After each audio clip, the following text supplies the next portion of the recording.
Halo semuanya, pernah nggak sih kalian pas lagi seru-serunya main game atau pakai aplikasi keren, tiba-tiba kepikiran, gimana ya cara bikin ginian? Nah, kali ini kita bakal bongkar rahasia di baliknya. Kita bakal lihat kenapa belajar coding itu ternyata penting dan seru banget. Siap buat naik level dari sekedar pemain jadi pembuat? Yuk kita mulai. Coba deh, bayangin ini sebentar. Kalian itu sutradara film. Keren kan? Kalian punya kuasa penuh buat ngatur ceritanya gimana, dialognya apa, adegannya kayak gimana. Nah, komputer itu aktornya yang siap ngelakuin apa aja. Tapi dia butuh naskah. Dan naskah itulah coding yang kalian tulis. Jadi, siapa yang pegang kendali? Kalian. Jadi, coding itu apa sih sebenarnya? Gampangnya gini, coding itu bahasa. Sama kayak kita ngobrol sama teman, kita pakai bahasa coding buat ngobrol sama komputer. Kita kasih dia perintah, "Hei komputer, tampilin gambar ini dong, putar lagu ini, atau jalanin gamenya." Intinya, kita yang jadi bosnya. Oke, kita masuk ke manfaat pertama, dan ini penting banget.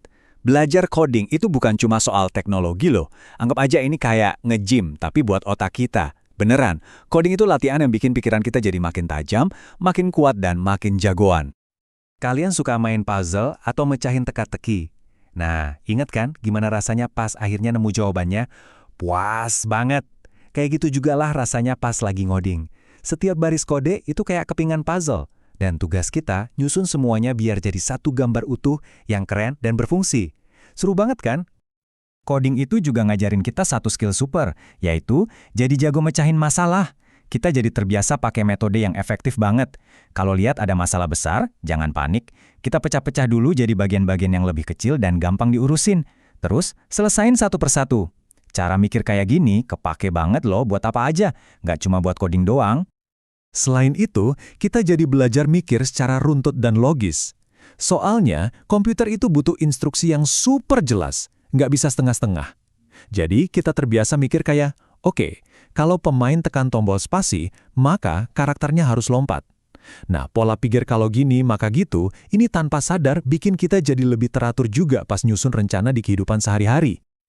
Nah, sekarang kita masuk ke bagian yang paling asyik. Selama ini kan kita mungkin cuma jadi penikmat teknologi aja nih. Kita mainin game buatan orang, kita pakai aplikasi bikinan orang lain. Gimana kalau sekarang kita balik perannya? Pertanyaan ini langsung ke intinya banget. Bosen gak sih cuma jadi pemain terus? Gimana kalau kita naik level? Dari yang cuma menikmati karya, jadi yang menciptakan karya itu sendiri. Coding itu ngasih kamu kekuatan buat ngubah semua ide-ide gila yang ada di kepala kamu jadi sesuatu yang nyata. Terus, bisa bikin apa aja sih? Wah, kemungkinannya tak terbatas. Bayangin deh, kamu bisa bikin game tebak-tebakan yang seru abis. Atau hidupin karakter gambar buatanmu sendiri jadi animasi yang bergerak. Kamu juga bisa bangun website buat pamerin hobimu, atau bahkan bikin cerita interaktif di mana pembaca bisa milih sendiri alur ceritanya. Pokoknya, cuma imajinasimu aja yang jadi batasnya. Oke, tapi kita harus jujur juga ya, proses menciptakan sesuatu itu nggak selamanya mulus, pasti ada tantangannya. Tapi justru disinilah serunya. Coding itu ngajarin kita buat nggak takut sama yang namanya kesalahan. Yuk kita kenalan sama yang namanya bug. Di dunia coding, kesalahan itu punya nama panggilan, yaitu bug atau kutu. Jadi, pas programmu tiba-tiba nggak jalan, itu bukan berarti kamu gagal loh. Itu artinya ada kutu yang lagi ngumpat di dalam kodemu. Dan tugasmu berubah jadi detektif. Kamu harus cari petunjuk, periksa setiap baris kode, dan nemulin si biang keroknya. Ini benar-benar ngelatih ketelitian dan kesabaran. Pasti bakal ada deh momen-momen di mana kamu buntu, programnya error terus, dan rasanya kayak, gagal nih. Eits, tapi disitulah belajaran paling pentingnya.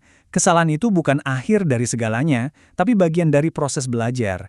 Yang penting itu terus coba lagi, jangan nyerah. Setiap bug yang berhasil kamu temuin dan perbaiki, itu nggak cuma bikin programmu jadi benar, tapi juga bikin kamu jadi orang yang jauh lebih sabar dan tangguh. Oke, sekarang kita coba lihat gambaran yang lebih besar ya. Kenapa sih semua ini penting banget? Simple, karena coding itu bukan lagi cuma hobi atau skill tambahan. Ini udah jadi bahasa wajib untuk masa depan. Coba deh, lihat sekeliling kalian sekarang juga. Ponsel yang lagi kamu pegang, smart TV di rumah, bahkan lampu lalu lintas di jalan, semuanya itu hidup karena coding. Tapi dampaknya lebih luas dari itu. Kode yang sama juga yang nerbangin roket keluar angkasa, ngebantu dokter nemuin penyakit lebih cepat, dan bikin efek visual keren di film favorit kita. Coding itu bener-bener bahasa yang membangun dunia modern kita. Biar kebayang sepenting apa, kita bandingin aja sama bahasa Inggris. Dulu kan kita selalu dengar, wah harus bisa bahasa Inggris biar bisa bersaing di dunia global. Nah sekarang, ada satu bahasa lagi yang sama pentingnya yaitu bahasa coding. Ini bahasa untuk kita bisa ngobrol sama mesin dan menciptakan inovasi-inovasi di masa depan. Hebatnya lagi, manfaatnya nggak cuma buat masa depan aja loh, buat di sekolah sekarang juga berguna banget. Logika yang kepake di coding, itu ngebantu banget buat cepat nangkep pelajaran matematika.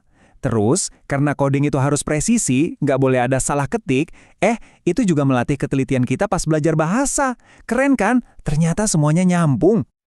Jadi gitu, kita udah lihat gimana coding bisa ngasah otak. Ngubah kita dari yang cuma pemain jadi pembuat dan jadi bekal super penting buat masa depan. Nah, sekarang pertanyaan terbesarnya balik lagi ke kalian. Kalau kalian punya kekuatan buat bikin apa aja dari imajinasi, karya hebat apa yang bakal kalian ciptain?